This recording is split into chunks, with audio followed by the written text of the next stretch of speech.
So our next speaker is Sri Sharavanan Dhanapalan, co-chairman of the Bar Council of Tamil Nadu and Puducherry. He chairs two premier institutions, the Central Law College Salem, Central Learning Campus, CBSC at Aircard, and is the founder chairman of the Center for Mediation and Arbitration, CEMA, promoting efficient dispute resolution through mediation and negotiation. His work reflects a deep commitment to legal reform, education, and public service. Sri Saravanan. Today is observed as a national day for safe motherhood. Mother means selfless. On this selfless day, today's Peace and Reconciliation Conference was inaugurated by our Honorable President Ramnath Govindji.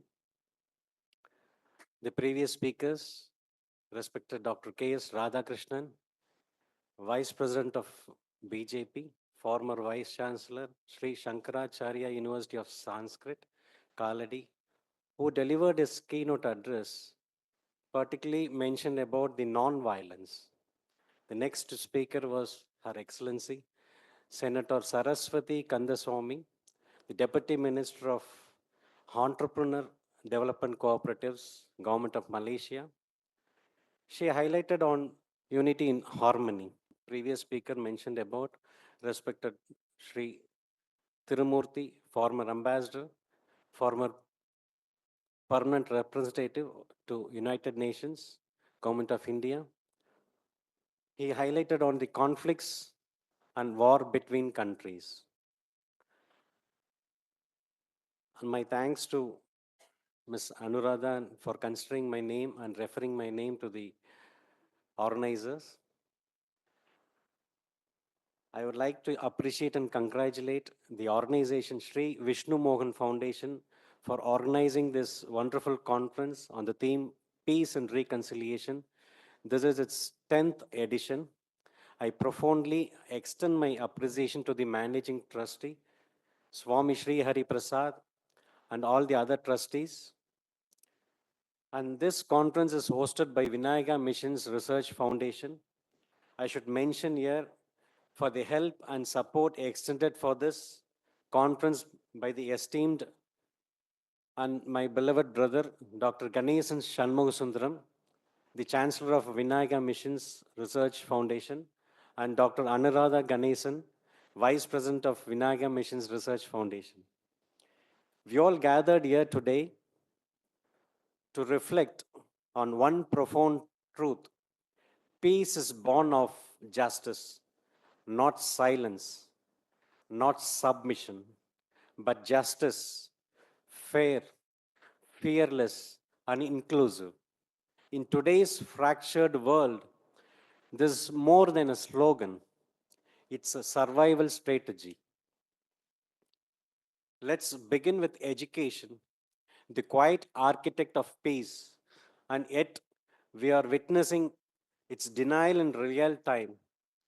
In Pakistan, tribal regions and Afghanistan under Taliban influence, millions of girls are barred from schools.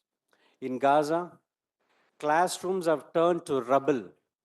In India, debates around curriculum changes and censorship of historical injustices raise tough questions. Are we educating for peace or programming for polarization? Education is the first step and also the first casualty in any conflict. Whereas education also leads to peace as per Global Peace Index chart of 2024. Iceland is the most peaceful country globally. Literacy rate is really high, estimated to be 99%. Ireland, the second most peaceful country nation, literacy rate is also very high, around 99%. Austria holds the third position in the Global Peace Index. The literacy rate is approximately 99%. New Zealand is considered to be the most peaceful country in the Asia Pacific region and fourth globally. Overall literacy rate is closer to 99%. Singapore, the Asian country, achieved a spot in the topmost 5 peaceful countries. Literacy rate is high, estimated to be around 97%. Switzerland, the sixth most peaceful country, literacy rate is 99%. Portugal, the seventh position in the Global Peace Index, again the literacy rate is 95%. Why I mention this? There is a strong correlation around the peace and high literacy rates. Generally, the most peaceful countries trend to have literacy rates of above 95%. These countries often have well-established education systems, strong social safety nets, and stable governance. Education is not just an acquisition of facts and figures. It is a transformative process that shapes future minds, enhances understanding, and empowers individuals to become mentors of humanity and positive change. It is bedrock upon which a culture of peace can be built, brick by painstaking brick. அறிவுனுள் எல்லாம் தலை என்பதீய செருவார்க்கும் செய்யாவிடல். திருக்குறள் 203வது அதிகாரம். Purpose of knowledge is to make a man humane and sympathetic. Instead of playing one in one's own coin and following tit for tat policy, should refrain from doing evil even to his enemies. Morning also somebody mentioned about this. The best form of knowledge consists in such a Catholic attitude. Forgiveness is the best form of revenge. Education, I believe, is an ultimate weapon. But what destroys that future faster than any bullet is corruption. In countries like Pakistan and Russia, institutional corruption fuels economic instability and public resentment. Without clean governance and rule of law is replaced by rule of power and justice becomes a privilege. Then comes the modern battlefield, digital world. Cyber security is now the national security. In the Israel Gaza conflict, artificial intelligence powered surveillance drones and facial recognition technology are being used to track the movements, often raising profound ethical concerns.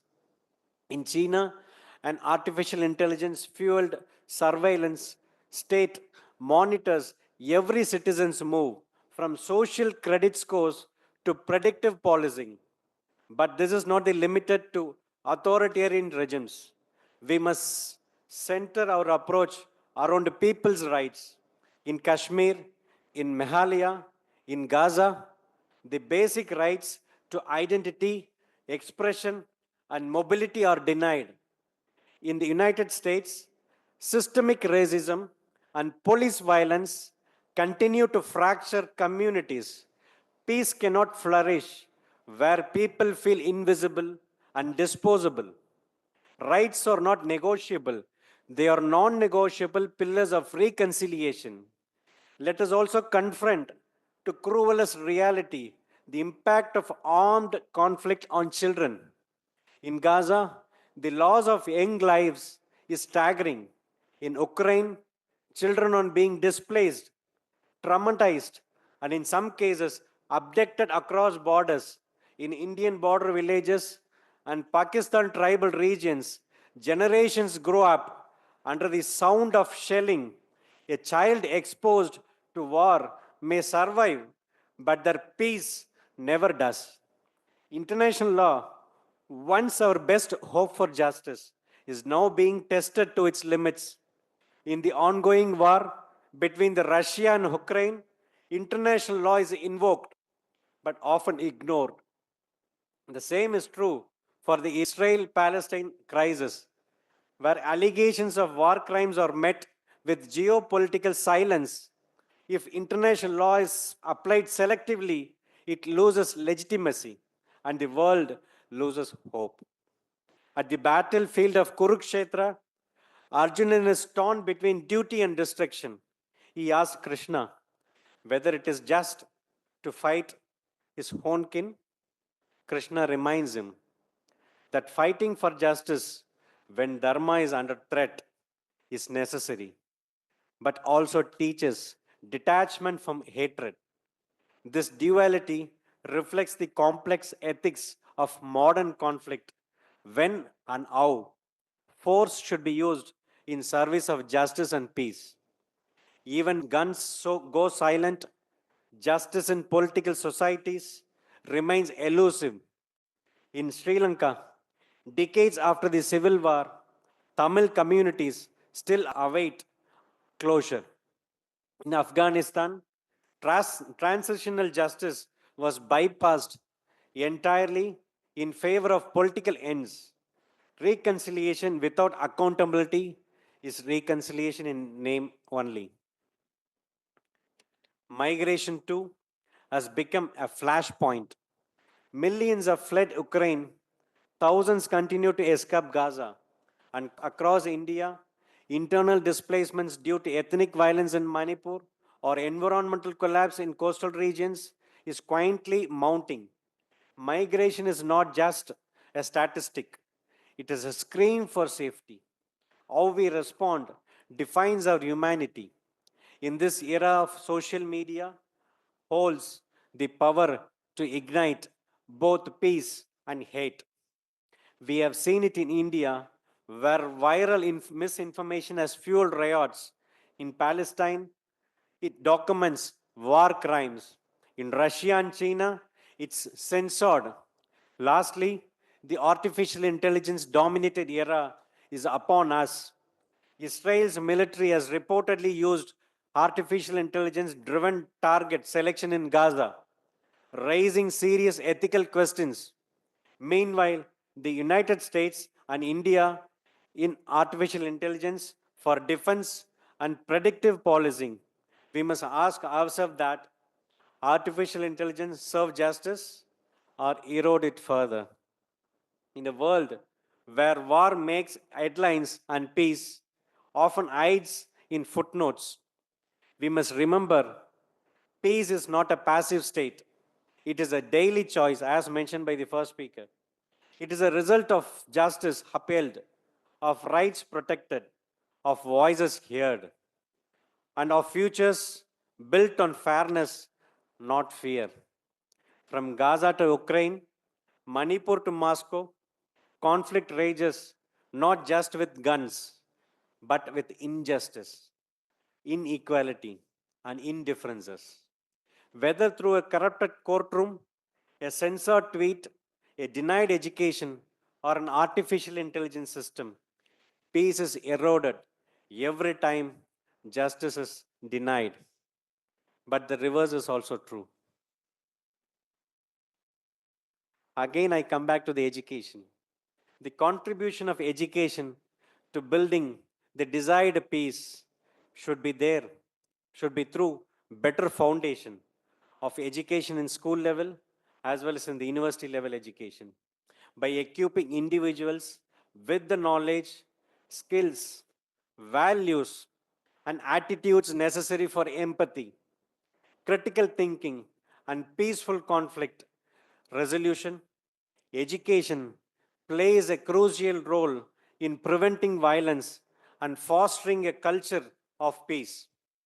Every time we educate a child, defend a right, call out corruption, regulate power, or stand up for truth, even digitally, we push the world closer to peace.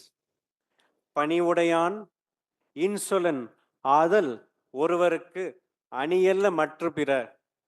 Humility and pleasant speech are the ornaments of a man. The other ornaments are not the true ones. There is always a difference between human being and being humane. Life's journey cultivates our humanity through experience, learning, growth, empathy, and moral respect. We evolve being merely human to truly humane by valuing life and helping others. So let us leave here today with clarity. Peace is not born from silence nor from strength. It is born from justice. And justice is not a dream, it is a duty, one we share, one we must never delay. மகிழ்ந்திரு மகிழ்வித்திரு என்று கூறி வாய்ப்புக்கு நன்றி கூறி விடைபெறுகிறேன். நன்றி, வணக்கம்.